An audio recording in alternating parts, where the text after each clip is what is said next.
All right, folks. So I want to talk to the first time LS swappers. And this is my first time doing it by myself. I grew up around it with my pops and my uncles and them.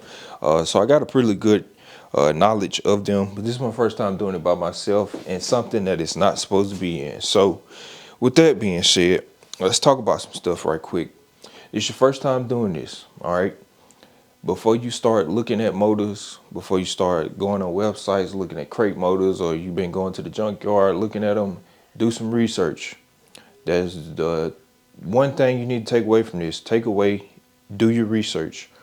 Write it down on something, all right? And then figure out which route you're trying to take. What you building this for? You racing, you towing, you off-road, which is in my case, trails and camping and climbing over a couple rocks here and there. Figure out what you want to do, all right?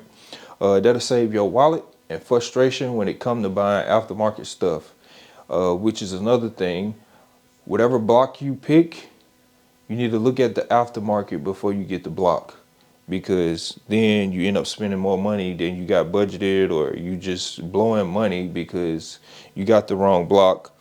And some of these blocks, the aftermarket is a little bit more pricier than the aftermarket for this block. So that's that. After that, frustration, trial and error. All right. And I say frustration because depending on what car or truck you're trying to swap into, a lot of problems can show their heads, which in this case, I had a lot of them. But I done got through them. As you can see, well, you probably can't see, but the gas tank is back on the ground because I had some stuff backwards. No problem. Got that switch back around. I'm gonna get that put back in. But most of the problems was the engine bay. All right. The width was not the problem. The problem was the length. I got this thing pushed back as far as I can get it. Hence the reason I had to cut a hole in the hood for it to clear the truck intake. And then that's another thing with the aftermarket. Some of this stock stuff, if you get a little bit of machine work done to it, like the heads, which I did, uh, you pretty much get right at or a little bit above the same level you would have some of this other stuff, but that's neither here or there. And that's a conversation for another day. Back to this. Uh, I didn't have, ow, didn't have much room in the engine bay, all right, but I made it work. Got it stuffed down in there, um, and we made it happen. That's the fun part to me about LS swaps, figuring stuff out, because you're gonna get to a point where you gotta figure it out, and that's where a lot of people start like losing motivation or losing the will to complete stuff. And that's how project truck, project cars, they end up sitting because they came across an obstacle or a speed bump in the road, whatever, and they couldn't figure out how to get around it, or it was too frustrating and they said to hell with it. But I'm telling you, if you get through that initial obstacle, whatever it is, the feeling you get after figuring something out is pretty good. And that alone has gotten me to where I am now. 2 drive shafts away from being able to get this thing out of here. But back to the topic at hand. There is no cookie cutter answer to this question.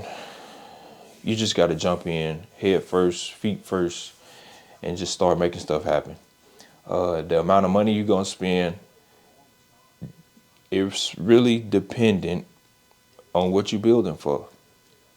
And with a lot of LS swaps, the bottom line is, what are you building for? That will guide you to where you're going. It'll help with frustration. It'll help with the financial if you're on a budget. Because what I consider expensive, you might say is cheap. What you might say is expensive, I might say is cheap. Did I just say that twice? I think I did. But you get the point, right? My budget might be cheap to you. Your budget might be cheap to me. Mine might be expensive. It might be expensive to you. And yours might be, that type of stuff. I really think I said that twice. But it just comes down to what you're building for. Bottom line, that's it. So for all the folks that's been asking how I got it down in here, more so the Montero Sport people that's been following the channel and stumbling across it. I stuffed it in there as far as I could get it, as low as I can get it. It was still too tall. Cut a hole in the hood. That solved that problem. Transmission, the actual cross member that came with the Montero, it works. You got to cut a little 3.5. What was it? It was 3 and some change. Just a little square. And then I got the mount for the 4060 and then got it down in there, welded up me a plate and some support, and then slipped it back on there. It's holding up fine. Like I said, the only thing left is drive shafts. We're gonna get them put on here, and then we out the door, hopefully. So, what you building for? That's all they come down to. What you building for? So, like, comment, share, subscribe.